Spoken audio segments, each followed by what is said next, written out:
Recognizes the gentleman from New York, Mr. Israel, for 5 minutes. Without objection, the gentleman is recognized. Thank you, Mr. Speaker. Mr. Speaker, in 5 days, the student loan interest rate will double. It will go from 3.4% to 6.8%.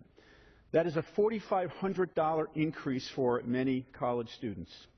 At a time when they're struggling to make ends meet, they're struggling to pay their tuition, to pay their housing expenses, to prepare to join the workforce and build careers. At a time when they're struggling to pay their debts, we're going to increase their debt. I want to commend to my colleagues a report from the Joint Economic Committee staff that just came out that talks about how student loan debt has skyrocketed over the past several years. Here's how the study concludes, and I'm quoting: "The increasing debt burden presents challenges for recent graduates just beginning their careers and poses a potential risk to the economy, since individuals who shoulder heavier debt balances may delay purchasing a home, buying a car, starting a family, and saving for retirement. On average, recent graduates left college with student loan debt of 60% of their annual income." Mr. Speaker, 60% of their annual income will be spent paying back their debts from college, and if we don't compromise, it's going to be even more than that. Now, I've always believed, and I know many of my colleagues have always believed, that you build an economy by building the middle class. And you expand the middle class by making sure that middle-class families can afford college, that college is accessible.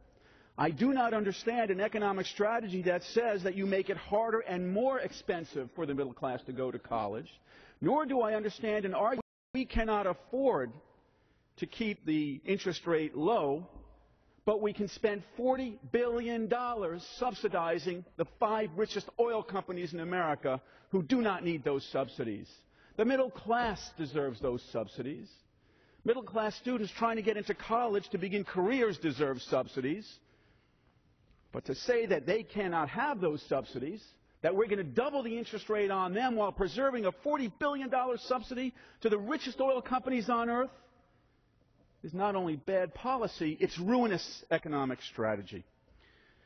Mr. Speaker, I do not know why anybody in this body would want to make it harder and more difficult for students to go to college at a time when we are competing with China and South Korea and other countries around the world to continue our strength and power over the next several decades. It is essential that we find a compromise, Mr. Speaker. There is an unquenchable thirst by Americans for compromise in this body. I, for one, and members of the House Democratic Caucus are ready, willing, and able to compromise over the next 5 days. We just need somebody to compromise with. And we need a compromise that is fair to the middle class, puts middle class families first, puts college students first, puts college affordability first, and puts partisan politics aside. I yield back the balance of my time. Chair recognizes